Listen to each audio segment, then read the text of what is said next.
Kecelakaan maut terjadi pada Sabtu 22 November 2025 dini hari di KM 78 sampai 79 jalur Denpasar Gilimanuk, wilayah Desa Yehembang Kangin, Kecamatan Mendoyo, Jembrane. Seorang kernet truk, Riko Aditya asal Japora, Jawa Tengah tewas di lokasi kejadian atas kejadian tersebut. Kasat Lantas Polres Jembrane, Ibtu Afandri Setiawan, membenarkan insiden yang terjadi sekitar pukul 2 WITA. Riko terlindas truk Mitsubishi Fuso yang berjalan mundur saat melewati tanjakan. Truk Fuso Ternopol DK8016 GV dikemudikan Hendrik Prayetno asal Banyuwangi, Jawa Timur. Truk itu melanjut dari arah Gilimanuk menuju Denpasar. Tiba di lokasi, tidak kuat menanjak dan melorot mundur ke arah kiri hingga keluar badan jalan. Gerakan mundur itu membuat truk menabrak truk Hino Nopol B9155 SYN yang sedang parkir di bahu kiri jalan.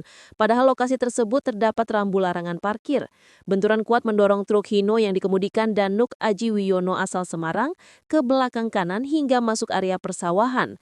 Saat kejadian, Danuk tengah beristirahat di kabin, sementara sang kernet Riko Aditya tertidur di dekat roda kiri depan truk. Ketika truk Fuso terus melorot mundur, Riko tidak sempat menyelamatkan diri dan terlindas roda kiri belakang. Riko mengalami luka parah pada bagian dada hingga pinggul dan dinyatakan meninggal dunia di tempat.